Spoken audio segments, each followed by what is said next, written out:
안녕하세요. 100억대 쇼핑몰이 만나는 1000억대의 야망 머니 컨텐츠 조울입니다. 오늘 주제가 첫인상이 사이트의 이탈률을 결정한다라고 하셨는데 이게 어떤 얘기인가요?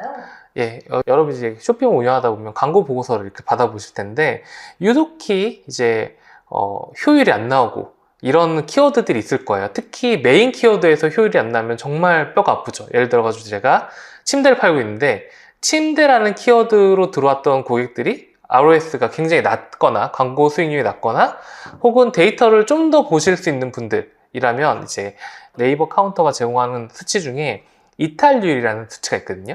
이게 어떤 수치냐면 들어왔다가 다른 페이지를 클릭 안 하고 나가는 확률이에요. 자, 이게 뭐냐? 사이트에 들어왔는데 광고로 클릭을 해서 내가 CPC를 뭐 5,000원, 만원 써가지고 5,000원, 만원 이상의 돈을 먹은 고객이 들어와서 그냥 나가. 마음이 아프겠죠. 이게 바로 사이트 이탈률입니다. 아쉽게도 지금 카페24에서는 확인할 수 있는 방법은 없는 것 같고요. 메이크샵이나 고도몰은 아마 연동돼서 확인할 수 있을 것 같은데, 그럼에도 불구하고 메인 키워드의 ROS가 낮다라고 하면은 이 이탈률을 신경 써야 되는데, 이 이탈률에 대해서 좀 얘기를 할게요. 이탈률을 결정하는 게 뭐냐? 바로 사이트의 첫인상입니다. 사람들이 이렇게 생각할 수 있습니다. 우리 고객들이 우리 사이트를 보고 그냥 뭐 싫어서 나간다는데 뭐 어떻게 하겠어? 라고 생각할 수도 있겠지만 그렇게 놔두고 있으면 사실 마케터의 기본 자세가 아닐 수도 있겠죠. 뭐 여러 가지 이유가 있을 수 있습니다. 이탈률이 만약 높다라고 하면은 가격대가 높을 수도 있죠. 딱 들어왔는데 뭐 가격이 스킨 안에 9만 원이에요. 그러면 나가겠죠. 아니면은 사이트가 너무 일반적인 경우에도 나가는 경우가 있어요. 그러니까 사이트 들어왔는데 뭐 위에 배너 있고 상단 메뉴 있고 그냥 좀 약간 뭐랄까 촌스러워 라고 해도 딱 보자마자 나가지 않나요? 피디님? 그 브랜드 중에 고민하고 있던 물건이 있는데 조금 촌스러운 사이트였다면 나가는 경우도 있습니다. 네, 여기 지금 얘기하신 것 중에 되게 중요한 말이 있어요. 뭐냐면 촌스러운 사이트, 내가 만든 지 오래된 사이트도 당연히 나갈 수도 있겠죠. 반대로 얘기하면 일반적인 레이아웃도 나갈 수가 있어요. 그래서 우리가 이 첫인상을 어떻게 잡냐에 따라서 실제로 광고 효율 자체가 완전 달라지거든요. 그래서 이런 것들을 어떻게 잡을 수 있는지에 대해서 오늘 한번 얘기를 좀 해보고 싶습니다. 일단 오늘 얘기할 주제는 세 가지예요. 그게 일반적인 사이트가 아니라 좀 특수한 사이트들이 있습니다.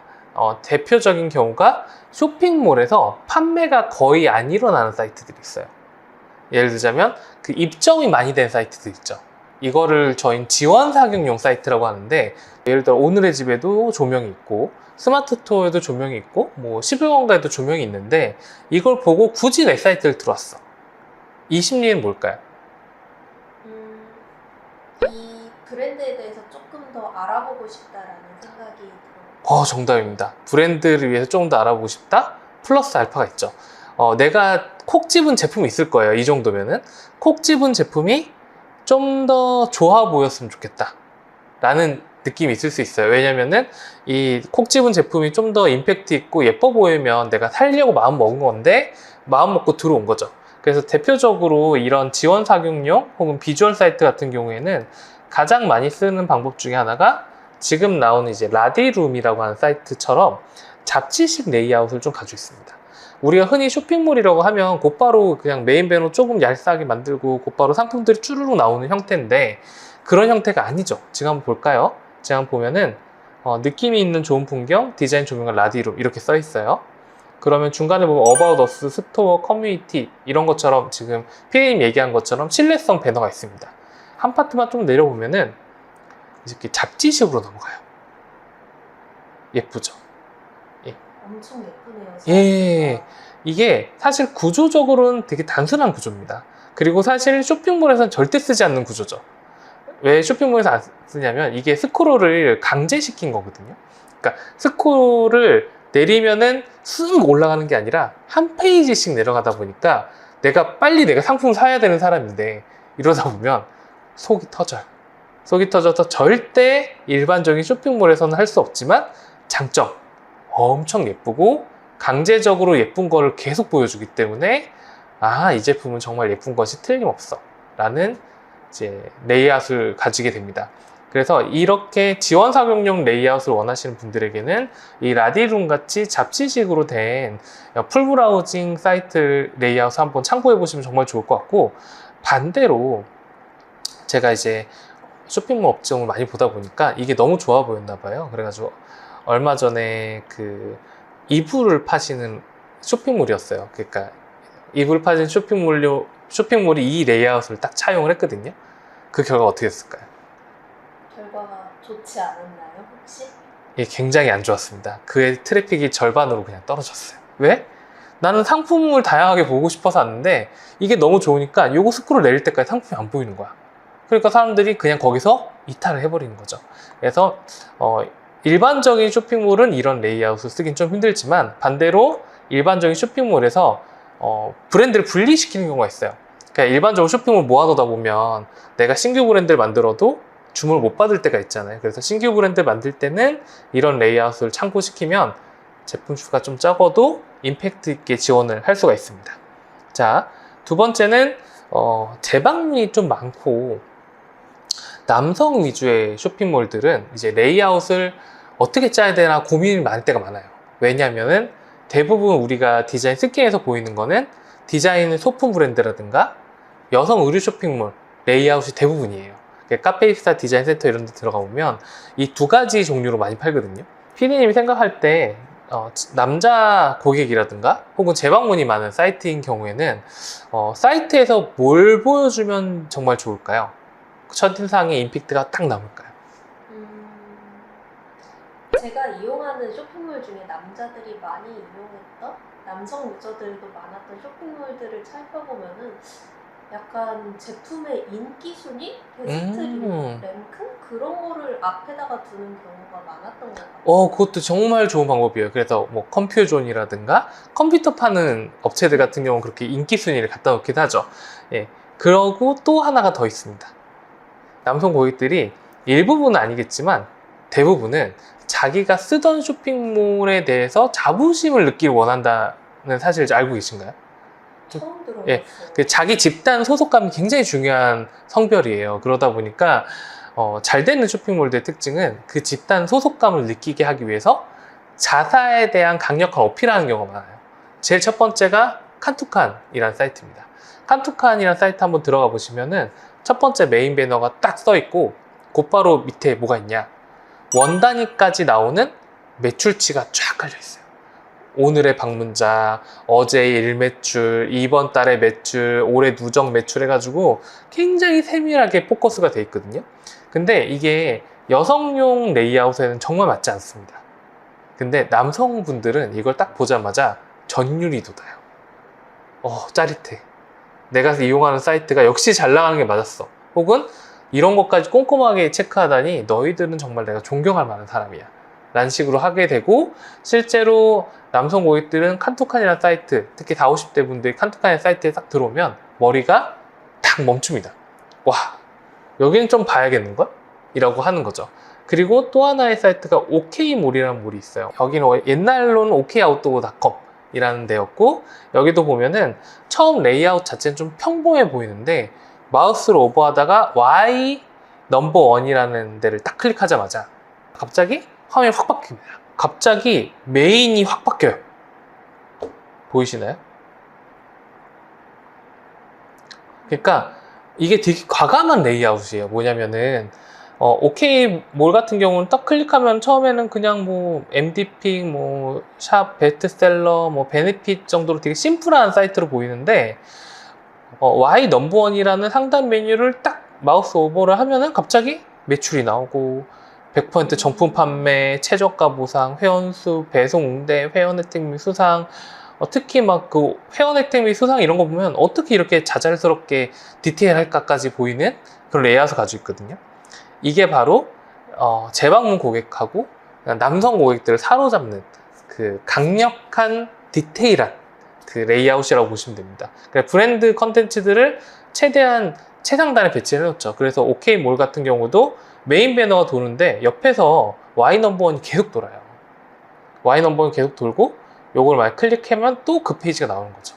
이런 식으로 이제 재방문이나 남자 고객들을 상대로 하시는 분들에게는 이런 디테일한 레이아웃, 좀 과감하고 디테일한 레이아웃이 필요할 때도 있습니다. 자, 이제 세 번째로는 고관여 제품 혹은 멀티 브랜드 사이트의 레이아웃에 대해서 좀 얘기를 해드릴게요.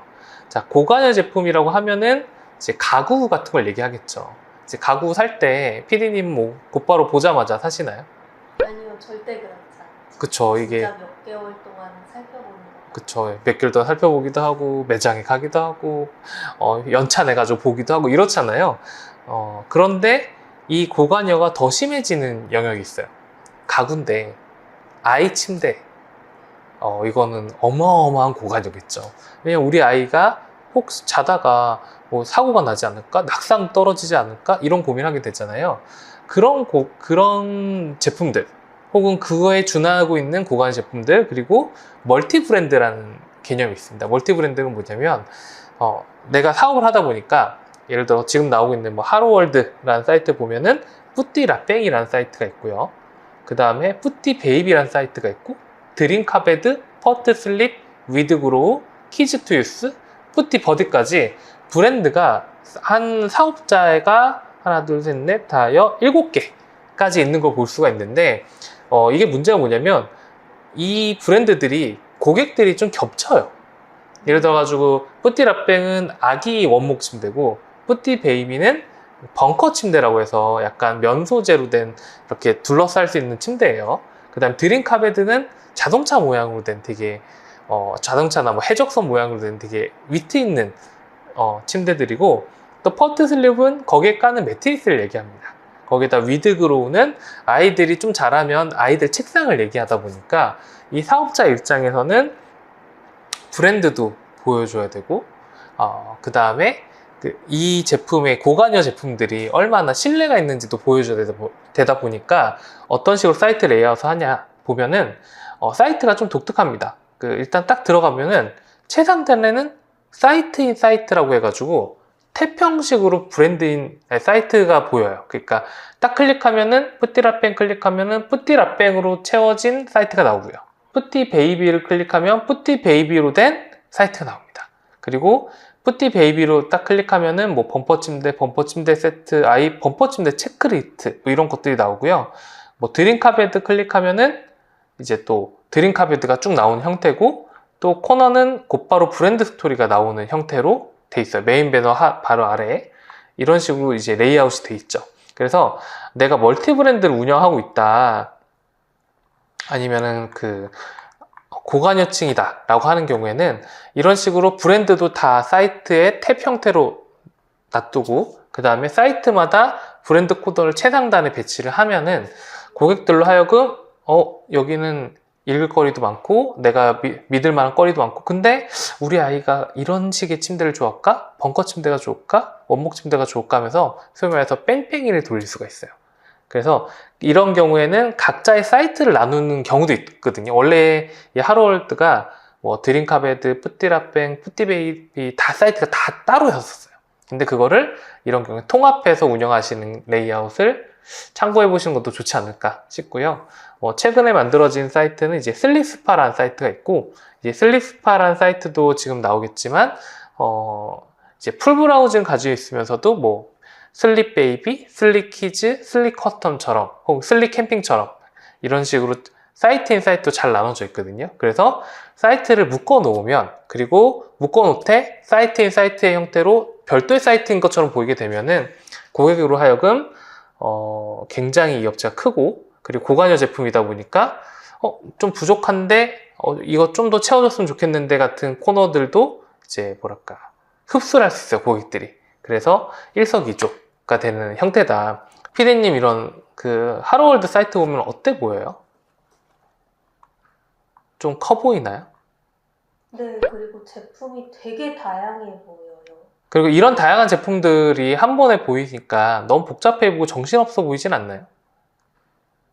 이게 다양한 제품들이 브랜드마다 나뉘어져 있어서 이렇게 탭으로 되어 있으니까 내가 원하는 걸 아예 초반에 선택해서 볼 수도 있고 막 그렇게 지저분해 보이지 않는 것 같아요. 예, 맞습니다. 그러니까 이 제품이 만약에 한 사이트에 이것저것 그냥 쭉 레이아웃 해가지고 나열돼 있었다면 사실 되게 지저분해 보일 수도 있는데, 이렇게 사이트 인사이트라는 개념으로 분리를 해서 별도로 배치하니까 사이트도 굉장히 커 보이고 회사도 커 보이고 브랜드도 굉장히 있어 보이고, 그리고 정리도 잘 되어 보이는 효과가 있는 거죠. 그래서 이제 이런 첫인상, 이런 레이아웃을 어떻게 꾸미냐에 따라서 고객들이 이건 내 마음에 안 드는데? 이건 별론데? 하고 나가는 일이 없고, 그래서 이렇게 특수한 고객들을 가지고 있는 경우에는 일반적인 쇼핑몰 레이아웃에 집착하지 마시고, 이런 식으로 적극적으로 상식을 깨거나 잘하고 있는 업체들을 보시면서 레이아웃을 좀 바꿔보시면은